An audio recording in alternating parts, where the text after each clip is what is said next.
Bonjour à tous et bienvenue sur la chaîne. On se retrouve aujourd'hui pour le tirage des énergies du mois de septembre 2019 pour les taureaux, ascendant taureau et lune en taureau. Ceci est un tirage général, donc s'il ne résonne pas avec votre situation, je vous conseille de regarder le tirage de votre signe ascendant et celui de votre signe lunaire afin d'avoir plus d'informations. Si vous ne connaissez pas votre signe ascendant ou votre signe lunaire, je vous ai mis en barre d'informations des liens qui vous permettront de les calculer. Comme d'habitude, j'ai fait ce mois-ci un tirage en 3 cartes au Rider Tarot Deck. La première carte va correspondre au début du mois, la seconde carte au milieu du mois et la troisième carte à la fin du mois. Donc on va commencer tout de suite avec la première carte que j'ai tirée pour vous.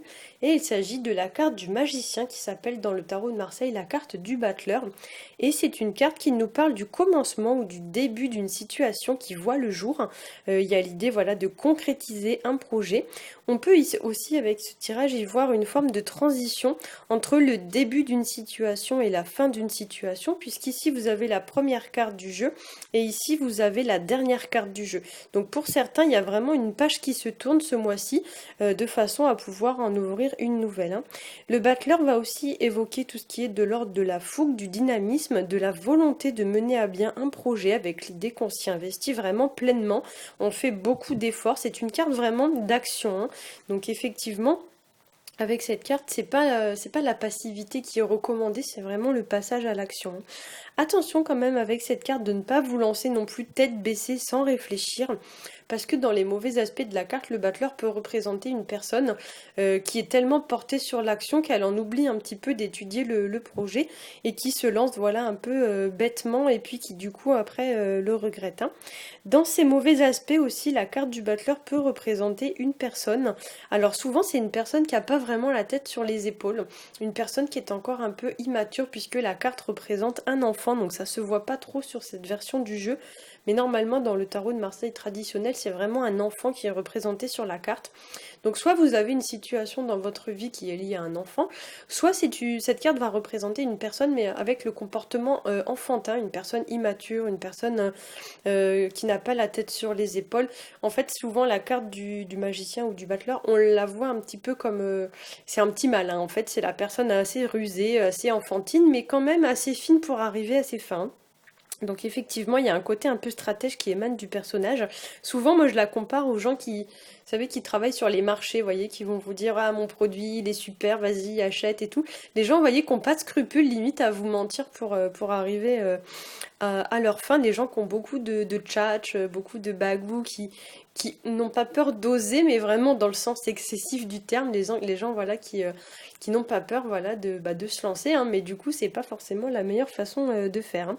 Cette carte peut aussi nous parler d'une personne voilà, immature, mais aussi un peu vénale, donc qui ne voit que le côté financier d'une situation ou une personne qui est attachée beaucoup à l'argent, à l'apparence, à la beauté, nanana, mais qui n'a pas vraiment de structure, enfin une personne qui est vraiment un petit peu trop immature, enfin je sais pas comment dire ça, mais une personne voilà qui s'attache vraiment aux détails mais pas au fond d'une situation ou d'une personne. Hein.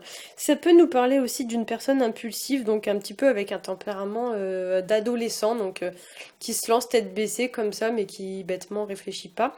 Ça peut nous parler aussi d'une personne qui n'a pas beaucoup de vécu ou d'expérience de la vie, comme si c'était un bois vert. Vous voyez, on dit des fois le bois il est encore un peu vert, bah c'est un peu ça, la personne n'est pas assez aguerrie, elle n'a pas assez vécu de choses dans sa vie pour pouvoir vraiment savoir de quoi elle parle, si on peut dire ça comme ça. Ça peut nous parler aussi d'une personne qui vend entre guillemets du rêve, une personne voilà qui se fait passer pour ce qu'elle n'est pas, qui essaye de vous en mettre plein la vue, puisque la carte porte quand même le nom du magicien. Ça peut être une personne voilà limite qui trompe un peu son monde, qui s'invente par exemple un métier, qui s'invente une vie de rêve et tout, alors qu'en fait c'est pas du tout ça pour de vrai. Mais la personne voilà mettons qui vous en met plein la vue sur Facebook avec des super photos et tout, alors qu'en fait voilà c'est juste de l'ego. Hein. C'est vrai que la carte, elle porte le numéro 1, et le 1, c'est vraiment un chiffre qui est rattaché au soi. Donc effectivement, il y a la thématique de l'ego qui est abordée dans cette carte. Donc du coup, pour certains, ouais, il y a quelque chose à régler avec ça, ou alors ça peut vous parler aussi de d'acquérir une certaine forme de confiance en soi, de se construire, si on peut dire ça ainsi, et de devenir vraiment soi-même, voilà, quitte à écarter de sa vie certaines personnes, hein. Alors on va passer à la carte numéro 2 qui est la carte du monde, et comme je vous l'ai dit tout à l'heure, c'est une carte qui va nous parler souvent de fin de cycle, puisque c'est la dernière carte du jeu. Elle nous parle aussi de voyage, donc c'est une carte qui va favoriser notamment les voyages à l'étranger, ou alors les gens qui ont un rapport avec l'étranger, par exemple une personne de nationalité étrangère, hein.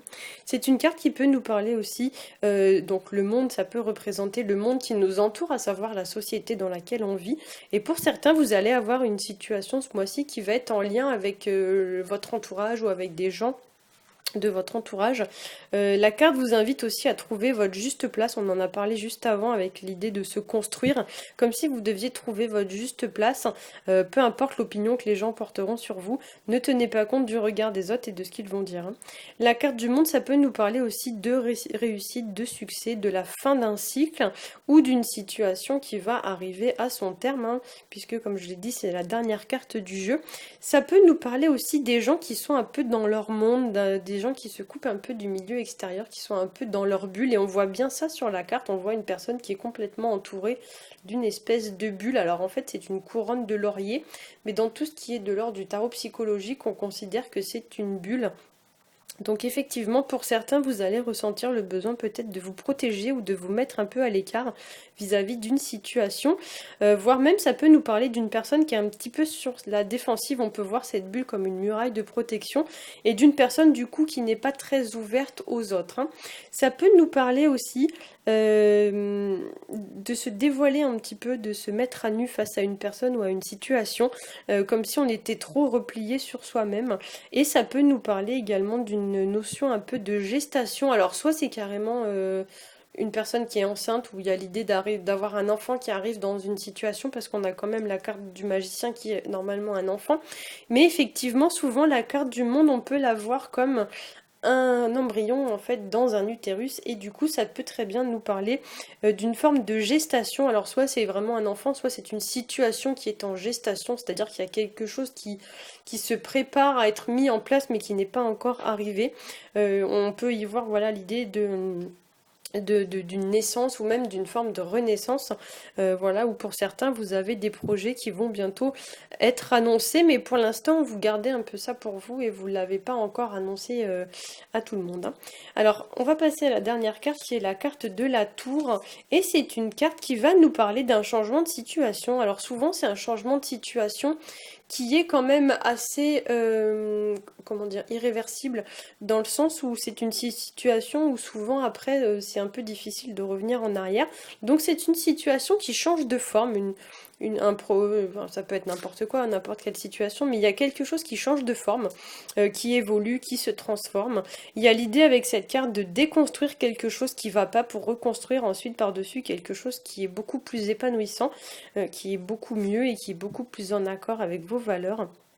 Cette carte nous parle aussi de prise de conscience soudaine, voire même brutale. Ça peut être l'idée un peu d'une révélation, d'une prise de conscience très brutale, bonne ou mauvaise, hein. Ça peut nous parler aussi de quelque chose qui arrive de façon brutale, quelque chose auquel on ne s'attend pas, un événement soudain. Ça peut être même une surprise, donc pareil, bonne ou mauvaise. Alors c'est vrai que la carte ici, elle fait un peu flipper, hein, normalement. C'est vrai que dans le tarot de Marseille traditionnel, la carte, elle est beaucoup moins effrayante, si l'on peut dire ça comme ça. Pour autant, c'est pas une mauvaise carte, hein. Je vais essayer de vous trouver l'autre carte pour vous montrer, mais je sais pas si je l'ai à côté ou pas. Alors, elles sont où? Voilà, elle est là. Vous voyez, normalement, la carte, c'est ça, hein. Donc, effectivement, c'est pas forcément négatif, mais effectivement, la version du Rider, elle fait un peu flipper quand même. Alors avec cette carte, ça pourrait nous parler aussi d'aller saisir une opportunité. Il y a l'idée qu'il y a quelque chose qui se présente à vous, mais que ça va pas forcément se représenter deux fois de suite, notamment sur le plan financier, parce que cette carte-là, en général, alors c'est vrai que sur cette version-là, on la voit pas trop, mais ça fait un petit peu penser au jackpot. Vous voyez, il y a plein de petits cotillons là qui sortent de partout, et hop, faut vite aller les attraper parce qu'après, il y aura plus rien. Donc c'est vrai que pour certains, ça peut nous parler d'une opportunité à saisir, ou du moins il y a quelque chose, voilà, il y a un truc à tenter, mais ça va pas se représenter deux fois de suite, donc c'est maintenant ou jamais, quoi. Avec cette carte, on pourrait aussi y voir l'idée de... Alors, soit vous tombez de haut par rapport à une situation, par exemple, vous avez appris quelque chose et vous tombez de haut, enfin, il y a vraiment cette notion de hauteur et de tomber de haut sur les deux cartes. Hop, voilà. Ou soit ça peut nous parler d'une personne qui est pas franchement accessible, dans le sens où la personne elle est trop, par exemple, trop isolée, trop dans sa bulle, etc. Et du coup, vous êtes difficilement accessible pour les gens qui vous entourent, hein. Donc il y a l'idée un petit peu de faire preuve d'ouverture sur le monde. Ça peut nous parler aussi d'un bâtiment, d'une entreprise. Alors c'est vrai que souvent la tour, on la rattache soit à votre maison, donc soit c'est une situation en lien avec votre foyer, votre maison, soit ça représente un bâtiment, donc tel que l'entreprise dans laquelle vous travaillez, mais ça peut représenter aussi tous les bâtiments publics, style hôpital, style palais de justice. Vous voyez, peut-être vous allez être convoqué par exemple pour un rendez-vous, je sais pas moi, à l'hôpital ou un truc comme ça, mais c'est un bâtiment public mais officiellement reconnu. Enfin, en fait, quand vous passez devant le bâtiment, vous savez que c'est ça, quoi. Donc peut-être que pour certains, vous avez une problématique en lien soit avec votre foyer, votre domicile, votre maison, soit c'est un bâtiment public ou soit c'est l'entreprise dans laquelle vous travaillez. Et comme ici on a la carte du magicien qui annonce le commencement et la mise en place d'un projet, peut-être même que certains ont pour projet de se mettre à leur compte et de construire leur entreprise, parce que du coup la carte du magicien c'est aussi une carte de construction et d'un projet qui se matérialise vraiment concrètement. Alors pour certains, ouais, il est possible que vous mettiez en place une entreprise ou quelque chose dans ce style-là. Cette carte peut aussi nous parler d'un sentiment, voilà, d'échec. Voilà, comme j'ai dit, on peut tomber un peu de haut. Ça peut nous parler aussi d'une forme de colère où il y a un petit peu l'idée en fait avec cette carte que il y a des choses que vous avez contenues en vous, donc on le voit bien un petit peu ici, cette forme, j'ai mon téléphone qui sonne, désolé. Il y a l'idée un peu ici, voilà, il y a quelque chose qui est retenu à l'intérieur de vous, et là, ici, on vous dit, paf, faut que ça pète. En fait, il y a un truc qui doit sortir, faut que ça pète, parce que vous avez gardé trop de choses pour vous, et il y a l'idée, voilà, que maintenant, il est temps de les expulser. Et c'est vrai que souvent la carte de la tour, on peut la rattacher un peu à une forme de colère. Peut-être que pour certains, il va y avoir une grosse colère. Vous allez taper un peu votre crise ou quelque chose comme ça en fin de mois. Mais ce sera vraiment pour vous libérer. Donc c'est une crise salutaire, c'est pour vous libérer de quelque chose. Voilà, j'espère que ce tirage aura su vous aiguiller. Si c'est le cas, n'hésitez pas à liker, à partager et à vous abonner. Pour ma part, je vous souhaite à tous un très bon mois de septembre et je vous dis à bientôt.